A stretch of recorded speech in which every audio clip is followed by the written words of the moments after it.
Oh, y'all look good.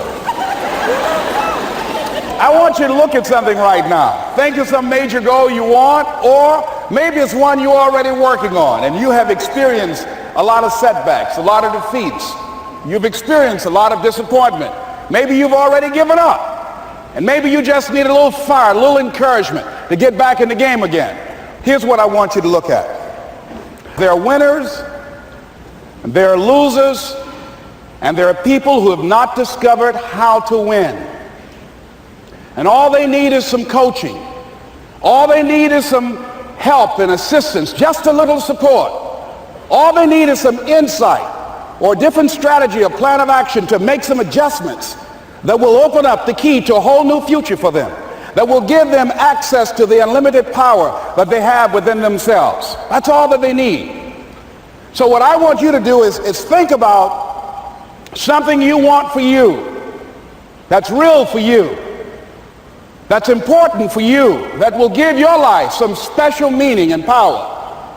And I don't even want you to say, I can do that. I don't want you to assume that. See, 5 years ago when I started out in this area, I would not have been able to make the mental leap that I would be up to where I am right now. I don't want you to begin to just psych yourself out. No. I want you to be able to say something to yourself that will enable you to maintain a level of integrity with yourself. That when you say this, even when you face tremendous setbacks, it will be a benchmark to keep you in the game, to keep you moving forward and experimenting and readjusting your strategy and your plan of action, continuously looking for ways to win. So what is that something? When you got an idea you want to move on, you might not have the money, you might not have the education, you might not have the support or the resources you need. What is that something that can keep us going, that will enable us to act on our dream? What's one of those keys that will begin to help us to discover the secrets to our dream? Here's what I want you to repeat after me, please, with power and conviction. Say, it's possible. It's possible. That's all I want you to do when you look at your dream. Just say to yourself every day, it's possible. Just say that every day to yourself, it's possible. Because what does that do? See, it begins to change your belief system. See, the way in which we operate, ladies and gentlemen, it's a manifestation of what we believe, what's possible for us. Whatever you've done up to this point, all that it really is a duplication, it's a reproduction of what you believe subconsciously that you deserve and what's possible for your life. Most people operate out of their personal history, out of their memory, things they've done, things they've experienced, things they've seen, things that they have observed. What I'm suggesting that you operate out of a larger vision of yourself. I want you to see yourself doing what you want to do, experiencing what you want to experience, having what you want to have, doing what it is that gives your life some meaning and value. Operate out of your imagination, not your memory. Because whenever you look at where you want to go, I'm wanting to warn you, you will have some conversation back here after you go through the data that you've experienced in life saying you can't do it. And so what you want to begin to do is ignore that inner conversation. Well, most people, ladies and gentlemen, when something happens to them, what they do is they begin to believe that that's the way it is. That's the way it's always been. And they can't see the possibility of it being any different. Example, before April 1954, the common belief, the universal belief, because it had been tried again and again and again and people had failed, the belief was that man was not physically capable of breaking the 4-minute barrier, that he could not run a mile in less than 4 minutes. That was the belief on the planet. It had never been done. But here's what happened, ladies and gentlemen. Roger Bannister came along, and he broke the 4-minute barrier. Now here's what's significant about that. Since that time, up to this day, over 20,000 people have done it, including high school kids. What changed? 20,000 people, what changed? Here's what happened when they got on the track. They knew it had been done. And because they knew it had been done, there was a new belief about this barrier, about this goal that was unreachable. And those 20,000 people got in the race believing, knowing in their heart that someone had done it, that it's possible that they could do it. And I'm saying that if you know anybody that had some goal, some dream, something they wanted to do, and they did it, then I'm saying that you know in your heart that if someone has done it, then you can do it. It's possible. And that if someone can make their dream become a reality, that it's possible that you can make your dream become reality. And so as you begin to look at where you want to go, beginning to embrace that, it's possible. I'm blessed and highly favored. I've got a lot going for me. I got some good stuff in me. And it's possible that I can bring my greatness out here in the universe. That I can do what I want to do. It's possible I can write my own book. I can have my own business. I can take the trip and travel around the world. It's possible. I can bounce back from adversity and reinvent my life. It's possible. Regardless of where I am, the things can get better for me. It's possible. I'm thinking about two men right here in Chicago who are fairly successful, similar background, educated. They worked for a corporation for many years, and they were among many people that were laid off. Two guys who were very good friends. One went out looking for a job for several weeks along with the other one, and they faced disappointment and rejection again and again and again. They couldn't find any work, which is the story of many people across this country. One guy stopped. He became discouraged. He stopped going. He stayed home looking at television, became very argumentative and toxic with his wife, drinking beer, getting on the phone, talking to his other negative, unemployed friends. And he just gave up. The other guy kept looking for a job everywhere he could go. Every time he could get an opportunity, kept asking people, networking, checking the newspapers every day.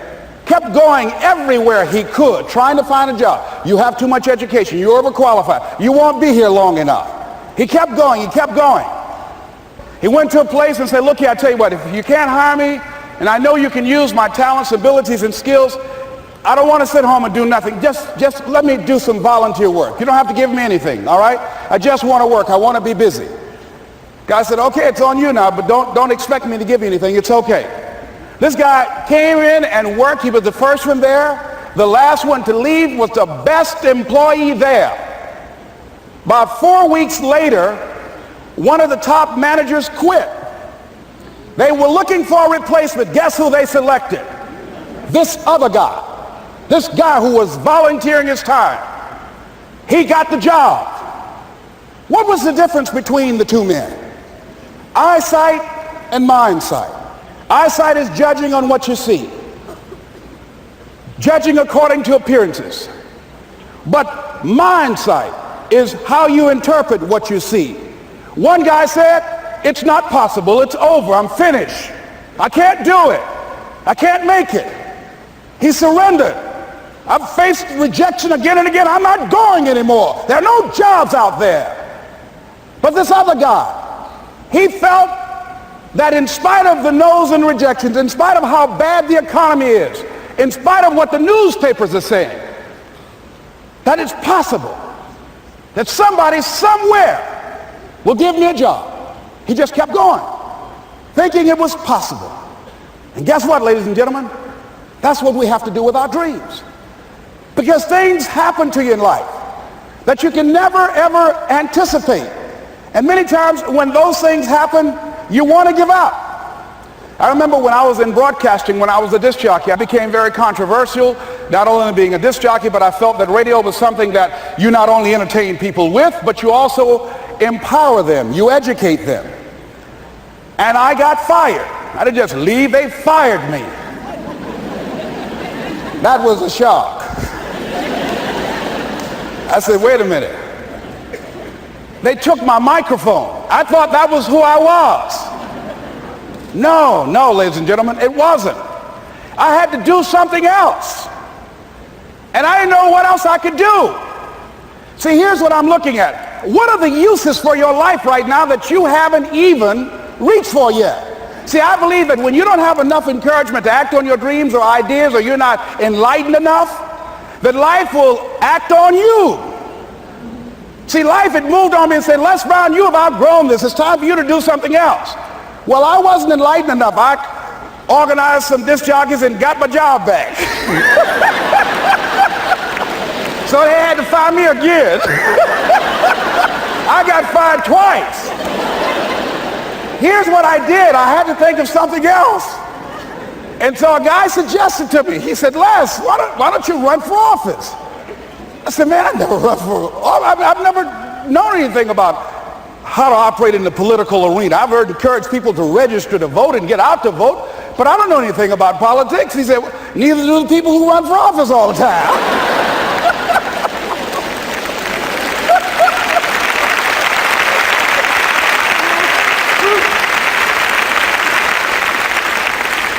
So I ran. Now here's what I'm suggesting. I ran. You got to do what you can where you are with what you have. I didn't have any money. I didn't know anything about the political process. I didn't even have any support.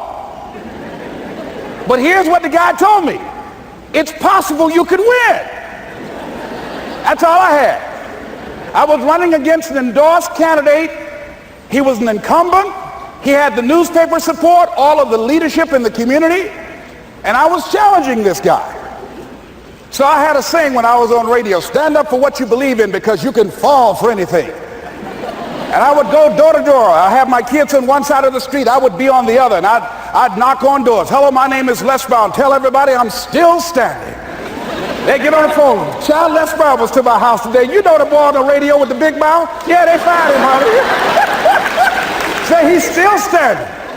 See, I'm saying just keep moving. Don't start feeling sorry for yourself. Don't spend time blaming and talking about what happened to you. See, whatever you talk about, that's what you multiply and expand in your life experience. So don't talk about stuff unless you want it to keep on happening to you, all right?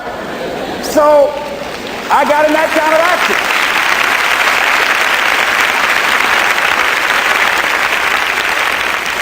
As I continue to do that, had my children with me, we're going door to door, didn't have enough money. Eventually, we got close to the election and something happened that really surprised me. Guys who I thought were going to either support me or stay out of it, various powerful community leaders, they became involved in it and they endorsed my opponent.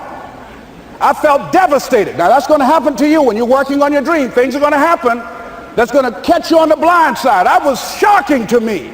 They didn't have to do that. All they had to do was just stay out of it. But here they go, come up in there messing with me. Now that's going to happen. There's some people who believe it's their personal business to stop you from living your dream, all right?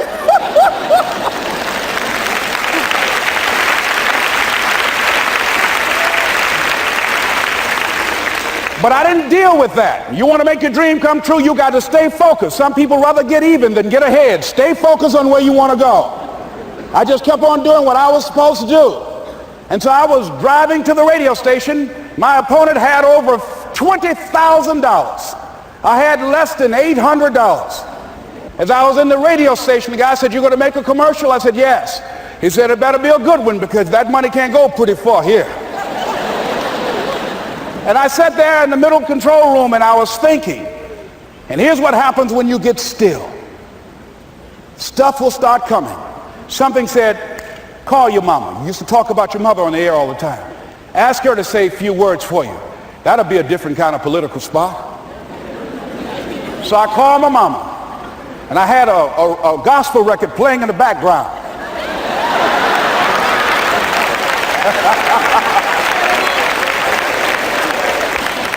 And then I had my mother say, "Hello, this is Mrs. Mamie Brown. When I raised my sons, I raised them to be good children. When they got out of hand, I beat their behind and made them go right. Please vote for my son. He's a good boy."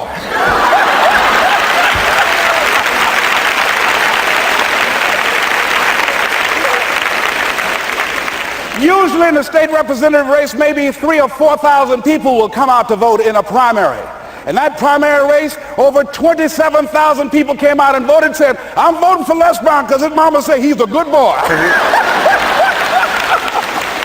I won, ladies and gentlemen. I won.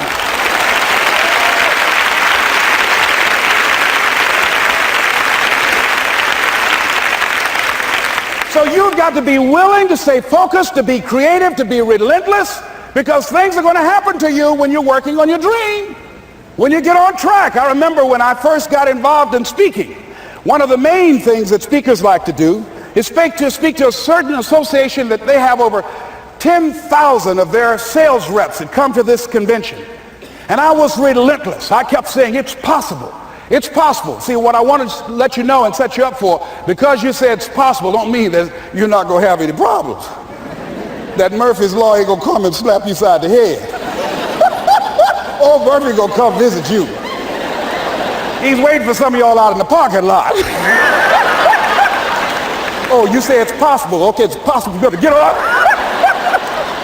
Well, I was working. I kept saying it's possible. They got other speakers on this program. I can be on that program too. I kept selling myself. I got all fired up. And I was calling them every day.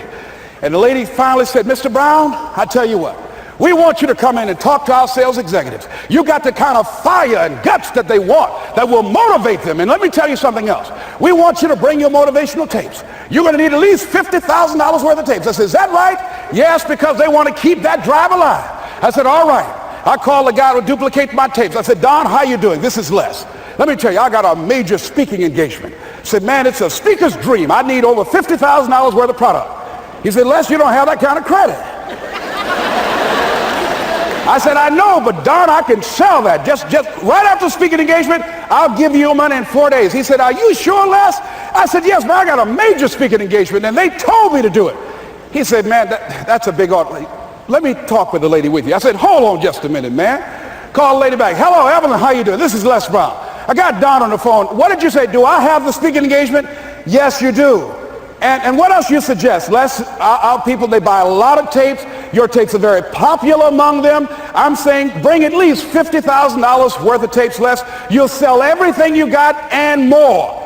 I said, did you hear that, Don? He said, yes. I said, now, if anybody else has to make a decision, are you the final person? She said, I'm the final person. I will send you the contract. I want you. I said, did you hear that, Don? He said, yes. I said, oh, ye of little faith. I said, duplicate the tapes, man. Hung the phone up. Well, he duplicated the tapes. 1 week came by. I'm checking the mail every day. No contract. I said, come on, Murphy, don't start nothing, man. Come on. Come on, man, give me a break. Come on, you know, this ain't fair. Come on, man. Give your boy a break. Come on. I talked to myself, you know. I didn't want to call him right now. 2 weeks passed by. Murphy said, don't you think you ought to call him? I said, okay. I called. I said, hello, this is Les Brown calling. How you doing, Les? I said, fine. I said, Evelyn hasn't sent my contract out yet. Any additional information you need? So, Les, you haven't heard? I said, no. I said, Evelyn died. I said, she died? I said, did she say anything about me?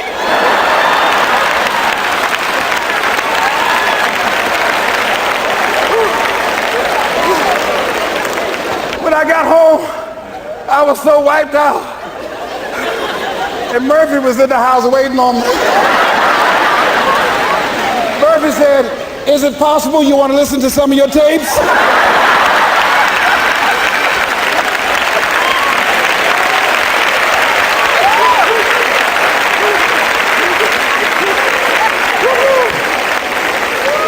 But ladies and gentlemen, here's what I had to do. I had to begin to focus on what was the solution. That this was not the only place that I'll be able to sell those products. And as I began to challenge myself and got some help and support and some other input, I eventually did. It took longer, but it was challenging. But I did it. Repeat after me, please. No matter how bad it is, or how bad it gets, I'm going to make it. I'm going to make it. Shake somebody's hand on your right and left and say, you got that right.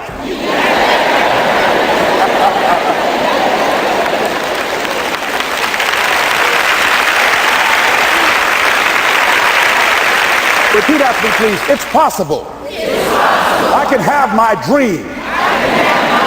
I can get what I want. I must be creative and never give up. Now, let me share something else with you, ladies and gentlemen. When you know within yourself that there's something you want to do, and I believe that all of us were born with a purpose, that all of us have something that we are supposed to do, that all of us have some goodness within us, and that goodness gives us a responsibility to manifest our greatness. And when you know that, you can feel it in your guts, and you know that you're deliberately operating below your potential, you've gotten comfortable, you stop expanding, you stop stretching, you stop challenging yourself. Let me share something else with you. Not only is it possible for you to have your dream, but it's necessary. It's necessary that you have it, that you work on it, that you develop yourself, that you go for what is yours in the universe. I have a friend that at the beginning of the year I was in Los Angeles giving a speech, and I do a seminar teaching people how to become involved in the speaking business, and also one called Speaking with Power, teaching people how to begin to develop their communication skills. And this friend, I said, I want you to work with me. I called her up. She said, Les, are you sure I can do it? Sure you can. You have a PhD in communications. I don't have that. If I can do it, sure you can do it. In fact, I'm going to give you the support that you need. Here's what I realize, ladies and gentlemen. We only have enough energy to take us to a certain level. But it's necessary that we assemble ourselves with other people who share our vision, other people that can see it for us, to give ourselves a home court advantage.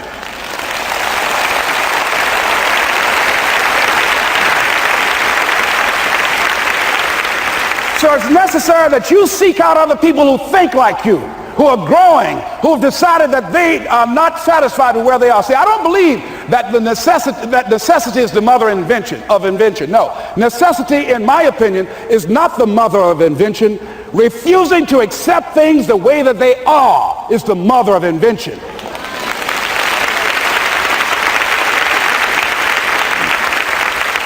When you decide, I'm not going to settle for this, this is not going to be it for my life, I deserve more than this. See, that will start making you do some stuff. See, a lot of people go to work every day miserable, and all they do is just talk about how miserable they are. But they don't do anything about it. So I was telling her that I knew she hated her job with a passion. I said, you can do this. You got more going for you than I have going for me. And we've been going through this for years, ladies and gentlemen. She'd been to my seminar speaking for a living. She brought her husband, and that was one of the major problems that I realized that happened in her life. He couldn't see it for her. So you got to make sure that you have people in your life that can see it for you, that will encourage you. Non-affirming relationships can hurt you.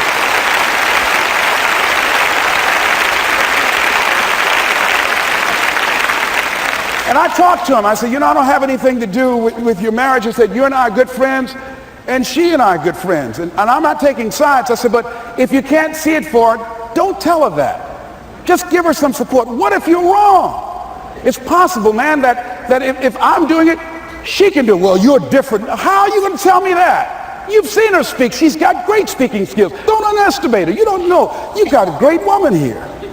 But you see, people who can't see it for themselves can't see it for you. He was happy.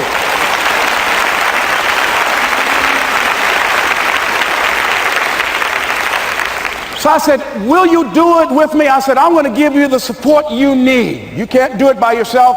I will stand with you. She said, you will? I said, yes. I'm going to make you a part of my seminar. You'll do a part of it, and I'll do a part of it. Speaking with Power. She said, okay. 3 days later, ladies and gentlemen, I got an emergency call at my office. It was from her husband. He called and said, tell Les Brown that Marion is dead. I said, oh no.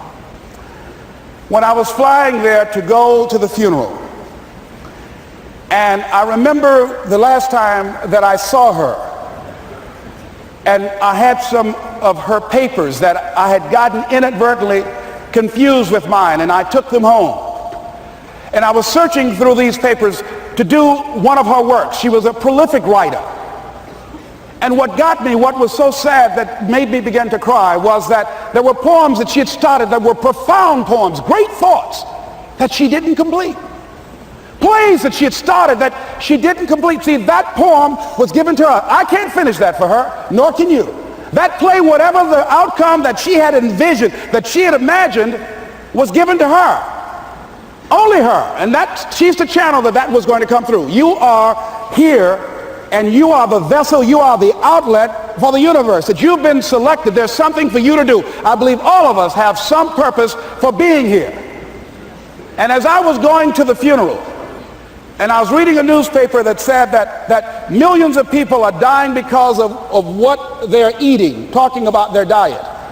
And I'm sure that it was Marion talking to me, whispering, saying, Les, the next time you speak, say that even more are dying because of what's eating them.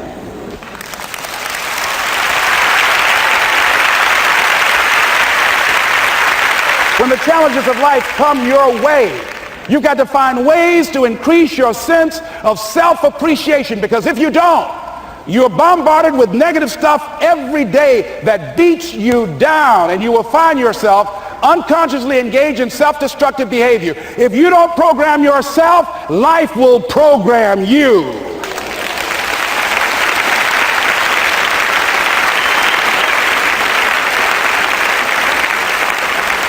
So you want to have an agenda for your life. It's necessary that you have some direction for your life. A friend at the National Speakers Convention gave us a presentation, and it really struck me. He was talking about when he was traveling across Europe, Warren Gresham, and he said at different points soldiers would wake them up on their journey and ask him the question. And I pose this to you. The question was, where have you been? Why are you here? And where are you going? And that's what I ask you. Where have you been? Where have you been up to this point? You look at your life. You look at what you produce. Is it giving you what you want? Are you living on purpose? Are you living your dream? Are you acting on your ideas? Are you doing all you can do? Have you gotten comfortable? Are you procrastinating? Are you evading your own greatness? Are you surrounding yourself with people that can nourish you? Are you challenging yourself? Are you experimenting? Are you learning something different? Is your life an adventure, or is it boring? Where have you been? Why are you here? What brought you here? Investing the time, the money. What brought you here? And where are you going? What is it that you can get out of this session, out of this lecture? That when you leave here, rather than this just being a spectator event, that you got some idea, some dream, that you might have to go back and brush it off and look at it again and say, I've got to do this. This is my stuff. This is what I'm supposed to do. This is why I showed up. Where are you going with your life? What decisions are you making right now as you look into the future? Are you experimenting to find out what other talents and abilities that you have? See, we're in a time right now. The day is gone where you could just go to college and get out and get a job and work 30 or 40 years with job security and retire with a gold watch. The gold watch days are gone. Brand new day. Party's over. So now you have got to be multi-talented and multi-skilled. You've got to use all your stuff. You don't know what else you can do. I didn't know I can do what I'm doing right now. It's necessary that you stretch and challenge yourself and say, let me see. I start out as a trainer. I'm a trainer. That's what I am. That's what my expertise was in. And then I decided, let me see, can I speak? And then I discovered, hey, I can do that. What if I hadn't tried to do that and just been satisfied with just being a trainer, with a limited vision of myself? And then after training, and then I said, well, maybe I can go into business for myself. And I started speaking, going into business for myself. Well, maybe I could train other speakers and teach them how to go into business for themselves. See, you want to have a backup plan. You want to have other strategies for yourself. In case this doesn't work out, you got something else going over here. You don't want to ever put yourself in a situation where you have a limited vision and you're only using a limited amount of your talents, of your skills, and of your abilities. And I'm saying to you, it's possible you've got some talents, some ideas in you, your ability to do some stuff that you haven't even discovered yet. And I'm suggesting that it's necessary that you get outside of your comfort zone. It's necessary that you develop some new relationships where you can learn from people. It's necessary that you do reading, that you do research. It's necessary, if you're already involved in some business, that you don't be satisfied with where you are. If you want to make it today, it's necessary for you to constantly look at ways of getting better. Not only is it possible for you to have your dream, and it's necessary for you to challenge yourself to go after it and get better and leverage relationships that can help you get to where you want to go, but it's you. The major key to your reaching your dream, your living up to your greatness, your making your contribution is you. If the economy is good, fantastic. If the banks are loaning money, that's great. If people are positive, that's great. You don't have any opposition, that's great. But the major key to your making things happen in your life is you. When I wanted to get on public television, they told me, you can't do that. So wait a minute, I've seen these other people on. It's possible I can get on. Leo Biscaya, John Bradshaw, it's possible. Excuse me, hold on, time out. Let's be realistic. Come on, be logical. I said, well, wait a minute. Why can't I do it? Let's look here. Think about guys who have credentials, all kind of credentials. You don't have any college training. They're not going to put you on television. Give me a break. I said, thank you for that. God love you, and I'm trying. And went on about my business. You hear me? Let me tell you something. What people think about you and the possibilities for your dream is none of your business. That's their business.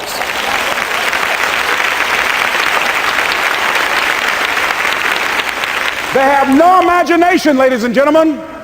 They're living out of the past, out of their memory. Their attitude is it can't be done because they haven't seen it. They're judging according to appearances. The people that are going to make it in the future, the people that are making it today, let me share something with you. History is being read, but it's also being written by people with imagination.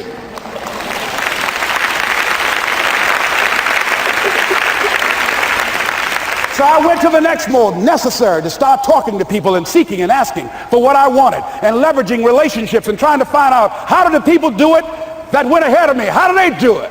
And then what is it I need to do? How is it I need to train myself, to develop myself? What's the resources that will be required in order to make it happen? And as I start seeking out and asking questions, I started running into people who said, I know someone who can help you do that. And they helped me get connected with those people. Remember, we have so much energy that can take us so far. It's necessary that you hook up with some other energy that can take you to the next level. I hooked up with them. They said, let's go. I said, away we go.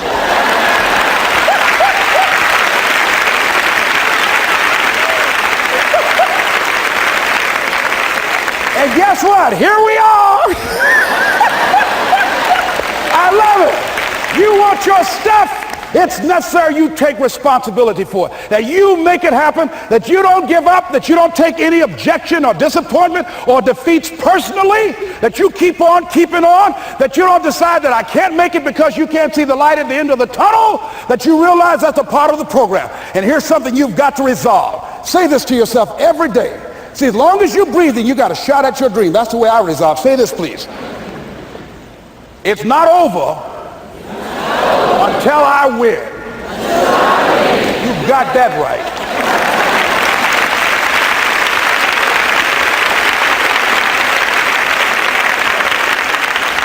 It's not over till I win. Not over till I get through. It's not over till I get over. Not over till I get what I want. Door can't open today, look out. I'm going to come back and take the hinges off.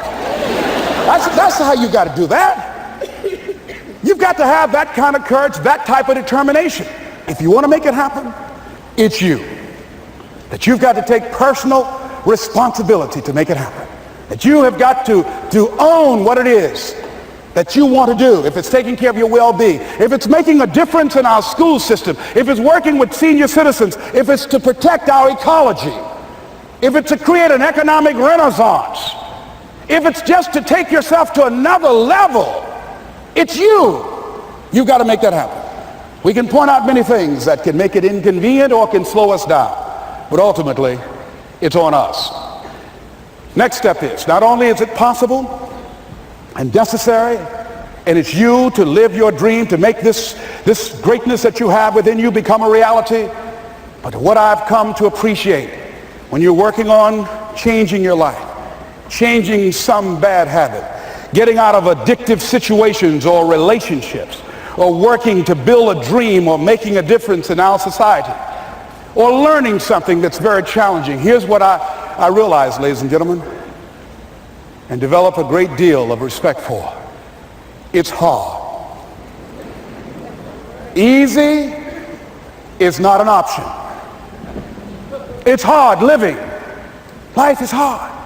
See, it's hard when you are 49 years old, been working on a job for 17 years, and they come in and tell you you're finished and give you 1 week severance pay.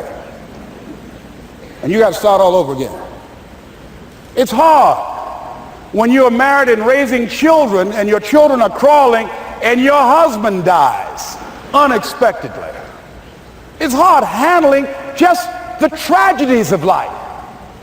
It's hard when you're working on something and you put everything you have in it and it doesn't work out. You lose your money and other people's money. It's hard. It was rough when I lost my job and I could not find a job. It was humiliating and embarrassing, borrowing money, and then I couldn't pay the money back when I told them I would. That's rough. How people look at you, how they respond to you. It's very hard. It's humiliating. Here's what I discovered that happens to you in life, that you will go through things, and while you're going through them, you can't understand why it's happening to you. But after you go through it and you get back and you look at it and you say, oh, now I understand why I needed that lesson. Have you ever happened to you? Raise your hand. Has it ever happened to you that I couldn't understand it then, but after I got through it, then I saw that that was preparing me for bigger and better things.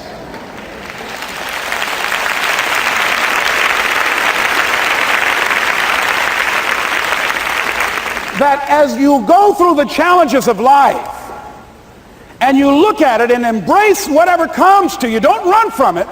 Step toward it. Don't try and duck it like most people do. See, most people want it easy. See, easy come, easy what? Easy go.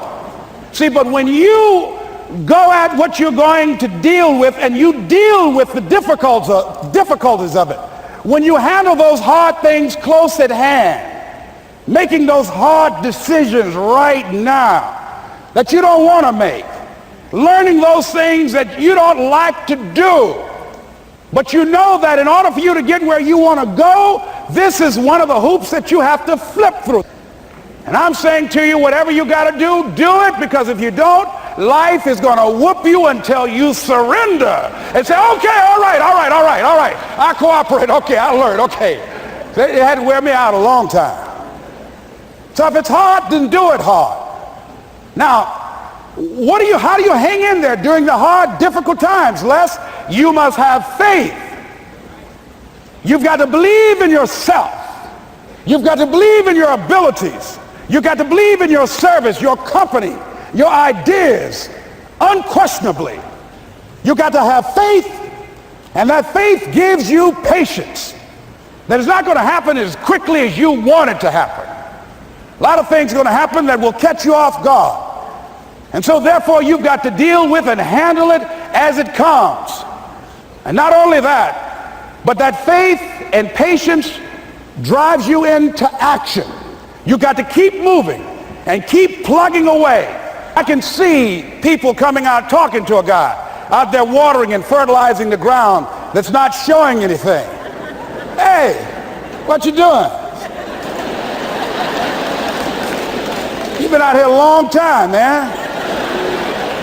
And the conversation in the neighborhood is, you growing a Chinese bamboo tree, is that right? Yeah, that's right. Well, even Ray Charles and Stevie Wonder can see ain't nothing showing. You know that's how people are going to do you? So how long have you been working on this? How long have you been working on your dreams? And you have nothing to show. This is all you got to show. People are going to do that to you. And some people, ladies and gentlemen, they stop. Because they don't see instant results. It doesn't happen quickly. They stop. Oh, no. You got to keep on watering your dream. And when it began to happen, they stopped laughing. They said, look. Whoa, look here. Look how. Hey, man, you know, I know you can do it. Look here, you got a job here?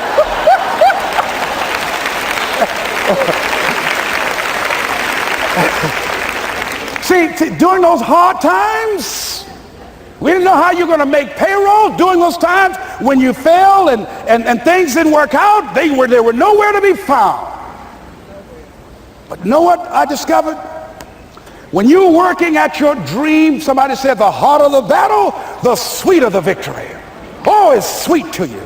It's good to you. Why? See, when it's hard and there's a struggle, see, what you become in the process is more important than the dream. That's far more important. The kind of person you become, the character that you build, the courage that you develop, the faith that you're manifesting. Oh, it's something that you get up in the morning, you look yourself in the mirror, you're a different kind of person. You walk with a different kind of spirit. And people know that you know what life is, that you have embraced life. You knew it was hard, but you did it hard.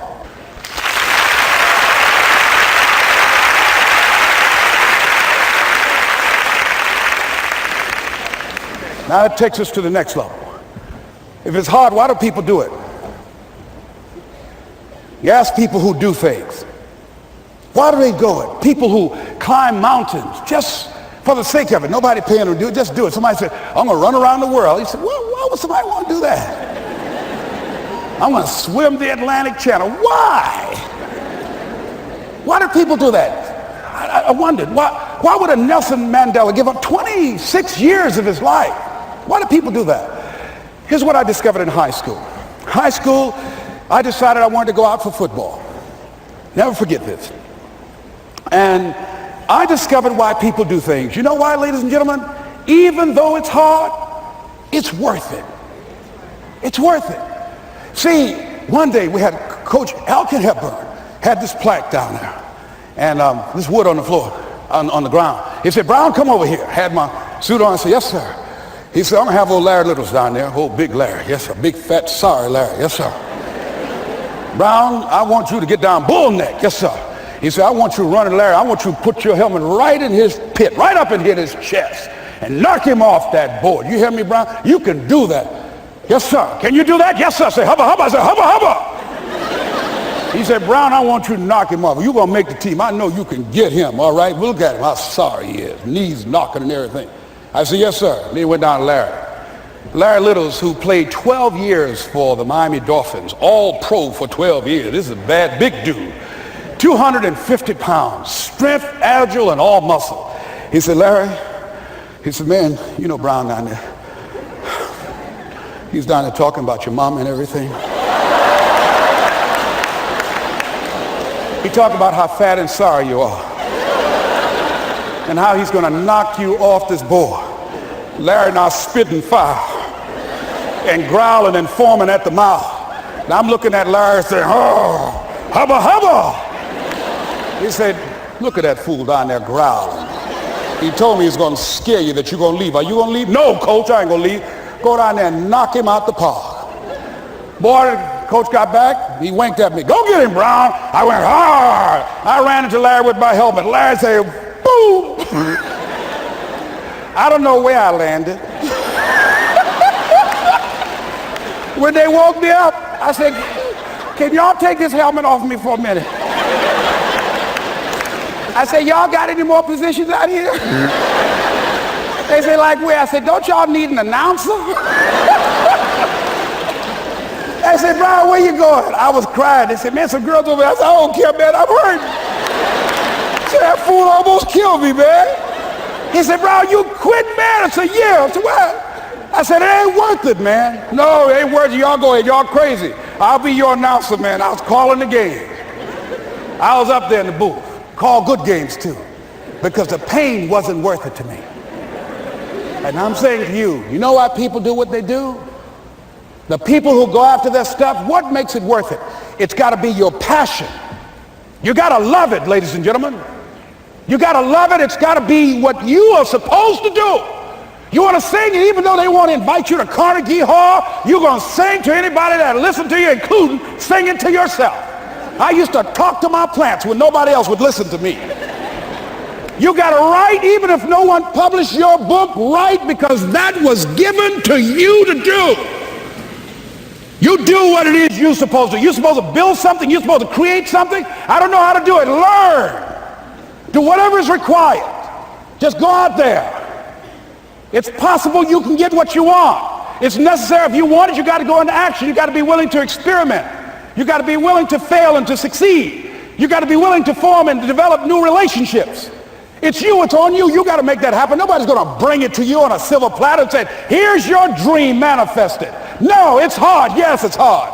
It's difficult. Yes, right. And it's worth it.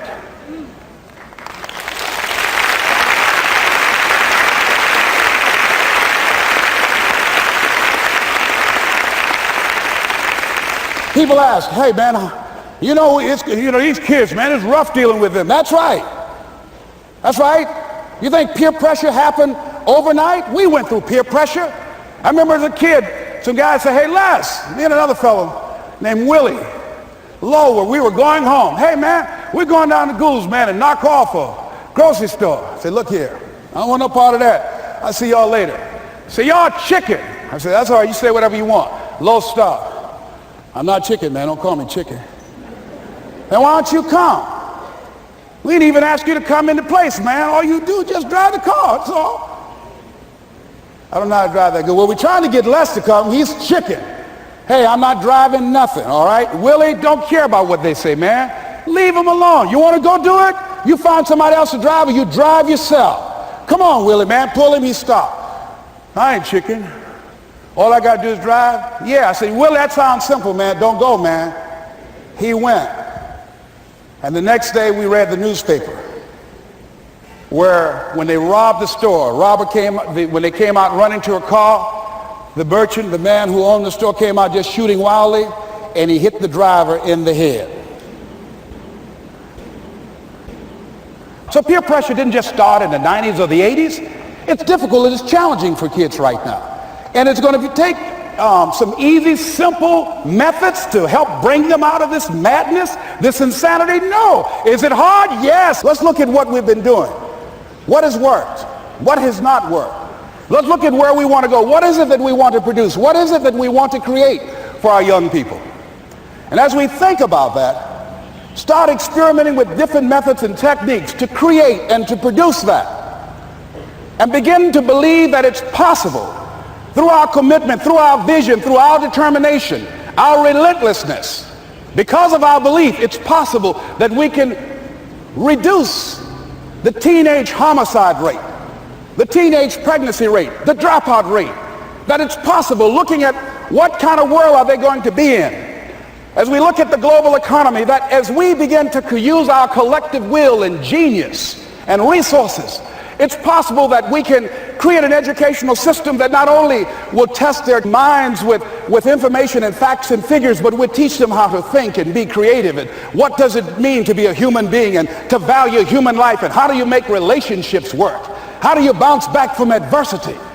It's possible that we can give them a curriculum that will give their lives a sense of purpose and direction and meaning, and teach them how to begin to know and operate on a higher level of being, where they become assets to our society rather than liabilities. What if we leave here with that kind of consciousness that it's possible, as opposed to saying we have to write this generation off, that it's possible that we were born for such a time as this and that, that maybe someone here has the idea or the method or some plan of action or an approach that can resolve many of the problems that we're facing with young people today.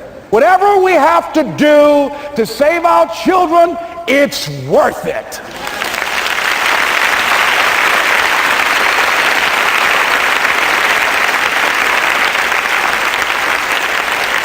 And so that brings me to the final step, that it's necessary for us to begin to look at the future and know that it's possible that we can have our dream. Yes, it is.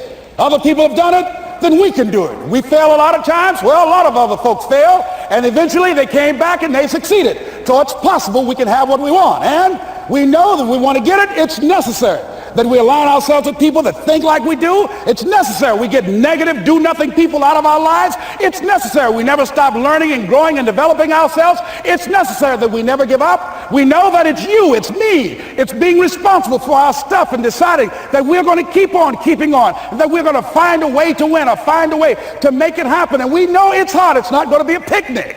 Yes, it's hard, and we will do it hard. And once we do it hard and we go through it, we realize it was worth it. And once you discover it was worth it, it is done. It's done.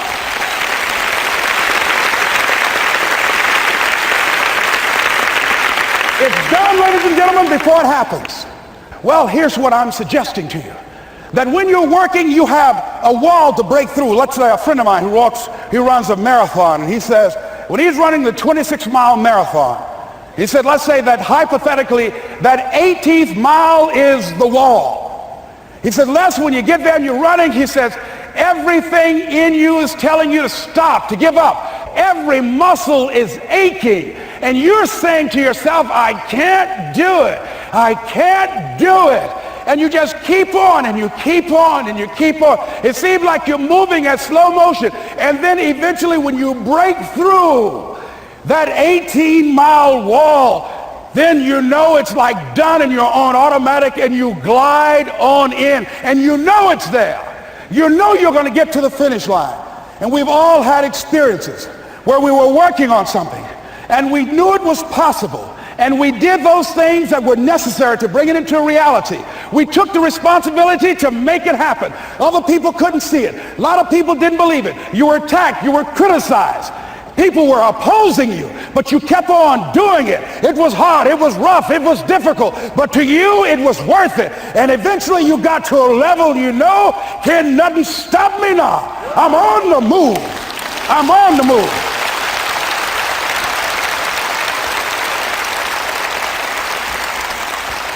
Finally, I'm thinking about a friend of mine who is no longer operating on this dimension.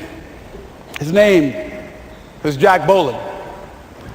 He had this vision of a church that would serve various types of needs for people. There's supportive needs and helping them in recovery from drugs and alcohol and whatever addictions that they might be involved in. And he was known for bringing in different kinds of speakers. And over a year ago, he was diagnosed as having cancer, and he announced to his congregation that he's going to be taking chemotherapy, and that it was a possibility that the cancer would go in remission, and he was optimistic about that. And sure enough, it did for a year. And one of the things Jack always talked about is that he wanted to have his funeral while he lived. And so he invited a few friends, Wayne Dyer and myself and a few other speakers. He didn't tell us why we were there, but once we gathered there, the church, they told us in the room that Jack is going to announce to the congregation, he's bringing his doctor up. The doctor is going to say that we felt we could keep it in remission. It's out of remission, and he doesn't have much time left. And whatever words you want to say to Jack that you would say if he had made his transition, speak those words now. Well, we were shocked and we were somewhat stunned until Jack got there. They brought him in a wheelchair, and boy, was he courageous, and he had a strong smile, and they helped him up the steps, and he sat behind the podium. And each of us got up and we said a few things about Jack and the impact that he made on our lives. And he said, the doctor, after announcing that Jack didn't have long, he says, doctor, he said, I accept what you say, but it's possible that does not have to be the case. But if it is, I will enjoy life to the very last breath I take, even the chemotherapy. I will enjoy that. And Jack did, ladies and gentlemen. And when they said that all of his vital organs were failing, they called his family and his close church staff to the hospital and said he's dying. And so they came and they all gathered in the room. And Jack at that time was unconscious. And he gained consciousness, and he looked at them and he said, with what strength he had, he said, I want to thank you all for being here. You've been a great staff to me. He looked at his sons, his daughter. He said, you've been a great family. He said, don't feel sorry for me. He said, I'm ready to go. I'm looking forward to the next adventure. And he sat there for a little while, laid there, and he closed his eyes, and he lost consciousness. About an hour and a half later, he opened his eyes, and he looked at them. He said, this is embarrassing.